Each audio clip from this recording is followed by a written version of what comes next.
ask you to remember 3 words, and the neurologist came around and asked me to remember those 3 words, those particular ones, and I couldn't. I didn't even remember that he'd asked me to remember 3 words.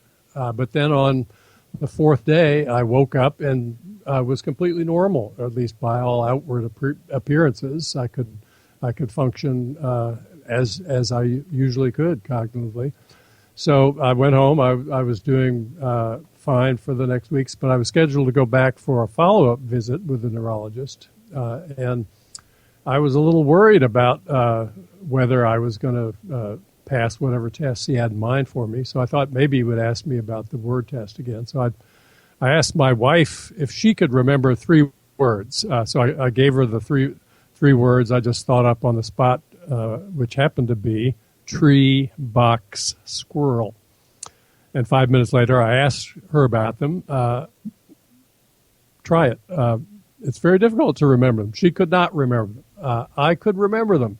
I was feeling very encouraged about my ability to deal with that test. Well, sure enough, in the course of my meeting with the neurologist in Pennsylvania, he says, I'm going to give you 3 words.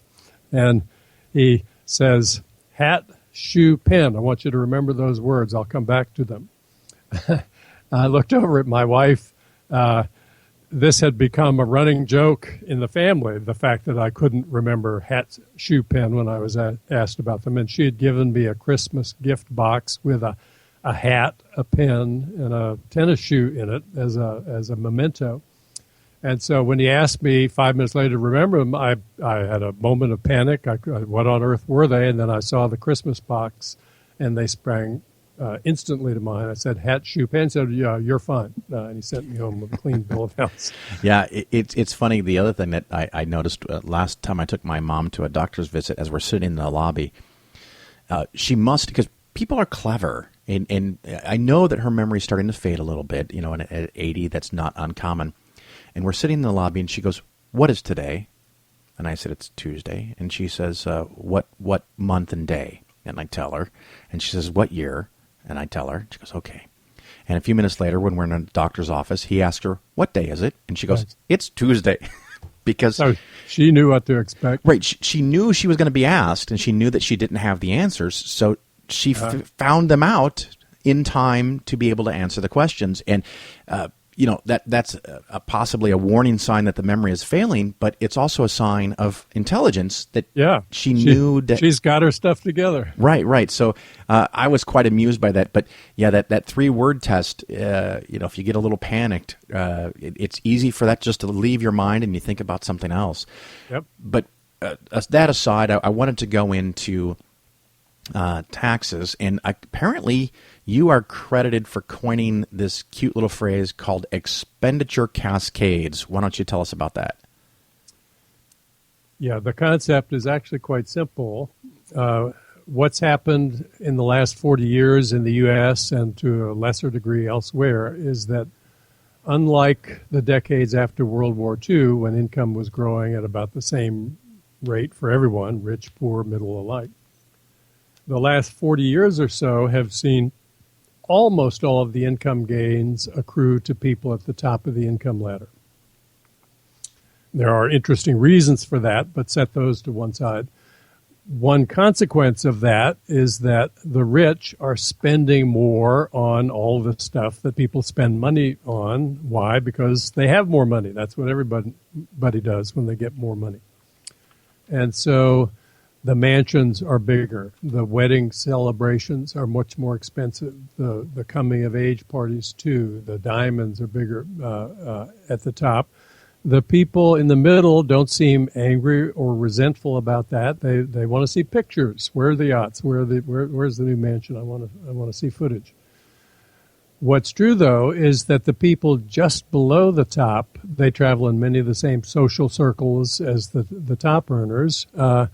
Their frames of reference shift in a subtle way because of the bigger mansions and the more expensive parties. Now maybe they need to host dinner parties for 24, not 18. They build bigger. And then there's a group below them. They build bigger too. And it cascades all the way down the income ladder. And without reference to that concept, the expenditure cascade concept, there's really no way to explain why the median new house in the U.S. is about 50% larger than it was in 1980, the median newly built house. The median earner has a lower wage rate than 40 years ago in real terms. They're not spending more on housing because they're richer. They're spending more on housing because other people like them are spending more on housing. And why is that? Ultimately, it's because the rich are spending more on housing. And you could say, well, suck it up. If you don't have more money and you can't afford a more expensive house, then you shouldn't buy one. Buy what you can afford. Good advice, except for one thing.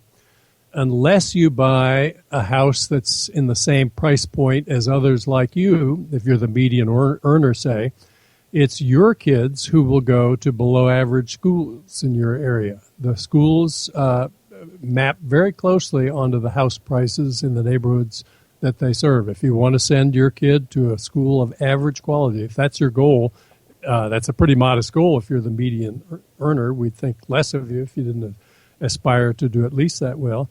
You've got to buy the median price house for your area. Otherwise, your kids will go to the schools where there are metal detectors out front, or where the other students score in the 20th percentile reading and math. So people have been forced to spend way more than is financially comfortable for them just to hold their place in the queue.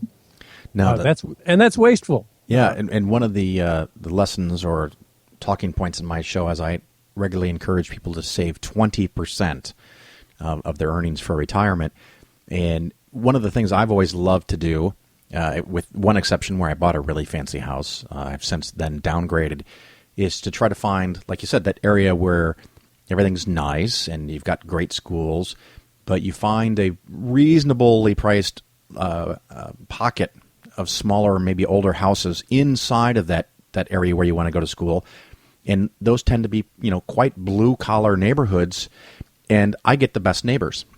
The other thing that I have found that's interesting is that if you call someone out to work on your plumbing, and they show up at your house and it's an $800,000 house, they're not going to be very sympathetic to their price. I mean, they might even round up or increase it a little bit, but when they show up to your modest house and you're like, oh gosh, I hope this doesn't cost too much, they're like, hey, I'm just a working guy like you. I'll give you a little break.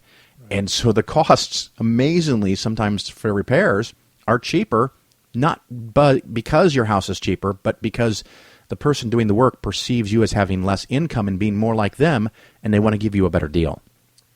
Yeah, and just bear in mind, Phil, you're a savvy guy. You know how to work the margins that count here.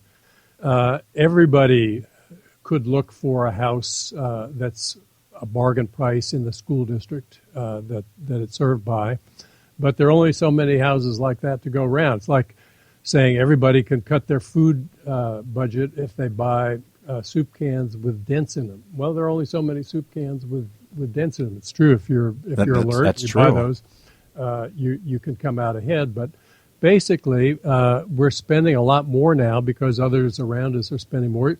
The average wedding in the U.S. now costs $30,000. It was only $10,000 in 1980 in inflation-adjusted terms. Well, it's funny that you mentioned weddings, and I know you touched it a little bit on the book. In the book, for almost 30 years, I have been a wedding DJ. Ah. And that little nugget of knowledge actually allowed me to charge much, much more as the years went on to be the wedding DJ, because I would tell people, look, I know you're probably spending $20,000 or more on your wedding, and they say 32. And I said, okay, and you're going to haggle me over a couple of $100 and possibly ruin the entire wedding to save $200? And they're like, yeah, you're right. I'll pay your price. Because they wanted their wedding to be a show. They wanted it to seem special, which is a totally reasonable desire to hold. Well, criticize and one of your points, that. And the other phrase that I loved in the book was positional spending. Not only do they want the event to be special, and having 200 of your best friends over for a barbecue in your backyard is pretty special, but that's not special enough. You have to be special in relationship to those around you and those that you interact socially with.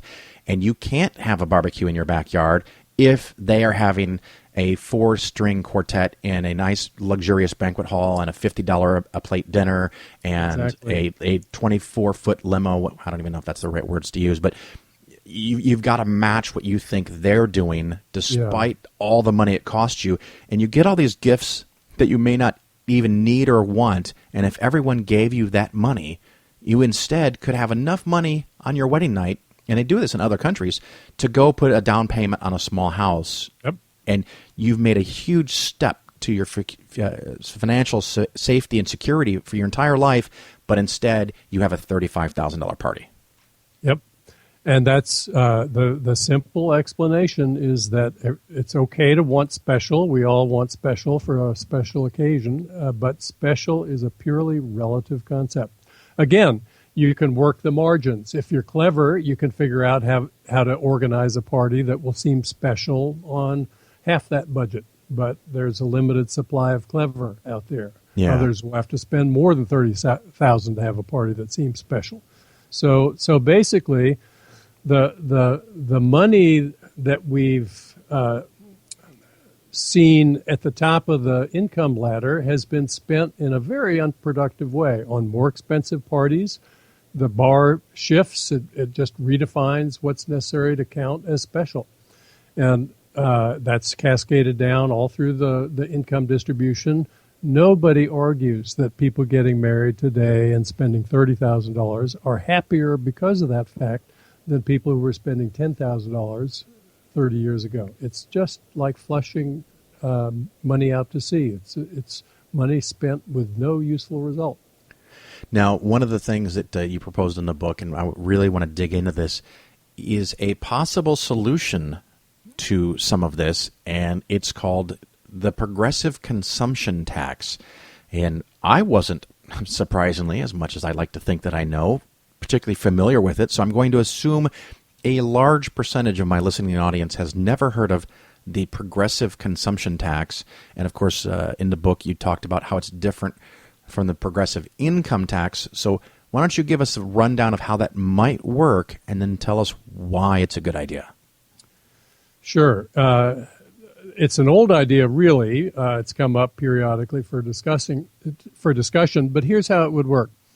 You would report your income to the tax authorities just the way you do now. Then you would document how much you had saved during the year, much as many families do now for 401k plans and other tax-exempt savings programs. The difference between those two numbers, your income this year minus the amount you had saved this year, that's how much you spent this year. That's your consumption. That amount minus a big standard deduction, let's say $30,000 for a family of four, would then be your taxable consumption. The rates would start out very low. If you didn't consume at least $30,000, you wouldn't pay anything in this tax.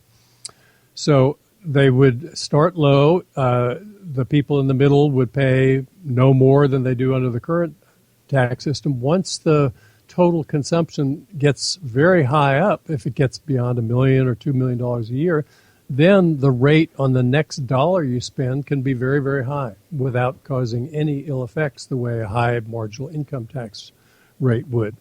We're worried with income taxes, if we have the top rate set too high, we'll discourage savings and investment. High rates on a progressive consumption tax have the very opposite effect. They encourage more savings. So if suddenly the families who were thinking about adding $1 million wing onto their mansion were confronted with the progressive consumption tax, they would have a very powerful incentive to say, well, let's go back to the architect and ask how much of an addition we could get if we were only half as big. So they would draw up new plans. They would build additions half as big, and the after-tax cost of those smaller additions would be the same as the bigger ones would have cost before this tax was adopted. And the magic here is that once everybody builds smaller additions, the smaller ones serve just as well as the larger ones would have. Since it's relative mansion size beyond a certain point is all that counts. Well, it's interesting. One of the things that the way you just explained it is one of the ideas I use when I talk to people that contact me or email me to ask about investing And like a couple that's doing really well might make $180,000 a year. And I ask them what their monthly budget is. And often they'll say something like $5,000 a year is what they need, or what they actually